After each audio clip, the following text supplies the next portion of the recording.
Marco എന്ന ചിത്രത്തിൻ്റെ preview റിപ്പോർട്ടാണ് എന്നൊരു വീഡിയോ ഭാഗത്ത്. വീഡിയോയിൽ മുൻപ് വീഡിയോ ലൈക്ക് ചെയ്യുക, ചാനൽ സബ്സ്ക്രൈബ് ചെയ്യുക.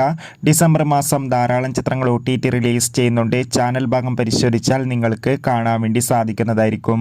ഉണ്ണി മുകുന്ദൻ, ജഗദീഷ് എന്നൊക്കെ പ്രധാന കഥാപാത്രങ്ങളായി നാളെ ഡിസംബർ 20 റിലീസ് ചെയ്യാൻ പോകുന്ന ചിത്രമാണ് മാർക്കോ. എല്ലാ സിനിമാ പ്രേമികളും ഒരേപോലെയാണ് മാർക്കോ എന്ന ചിത്രത്തിൻ്റെ ഓരോ അപ്ഡേഷനും അറിയാൻ വേണ്ടി കാത്തിരിക്കുന്നത്. ചിത്രത്തിൻ്റെ ഒഫീഷ്യൽ ടീസറിനൊക്കെ അതിഗംഭീരമായ പോസിറ്റീവ് റെസ്പോൺസ് ആയിരുന്നു ലഭിച്ചിട്ടുണ്ടായിരുന്നത്.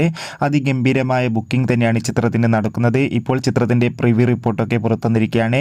ആ പ്രിവ്യൂ റിപ്പോർട്ടിൽ സൂചിപ്പിക്കുന്നത് മാർക്കോ എന്ന ചിത്രം അതിഗംഭീരമായ വയലൻസ് ചിത്രമാണ്. അതോടുകൂടി ചിത്രത്തിന് A സർട്ടിഫിക്കറ്റാണ് ലഭിച്ചിട്ടുള്ളത്. അതിന് കാരണം മറ്റൊന്നുമല്ല, മലയാളത്തിലെ ഏറ്റവും മോസ്റ്റ് വയലൻസ് ചിത്രമായിട്ടാണ് മാർക്കോ ചിത്രം നാളെ തിയേറ്ററുകളിലെത്തുക. എന്തായാലും ഒരു അതിഗംഭീരമായ ചിത്രം തന്നെയായിരിക്കും മാർക്കോ എന്ന് നമുക്ക് പ്രതീക്ഷിക്കാം. ചിത്രം 2 മണിക്കൂർ 23 മിനിറ്റുമാണുള്ളത്. കാത്തിരിക്കാം കൂടുതൽ അപ്ഡേഷൻ അറിയാൻ വേണ്ടി. അടുത്തൊരു വീഡിയോയിൽ കാണും വരെ ബൈ.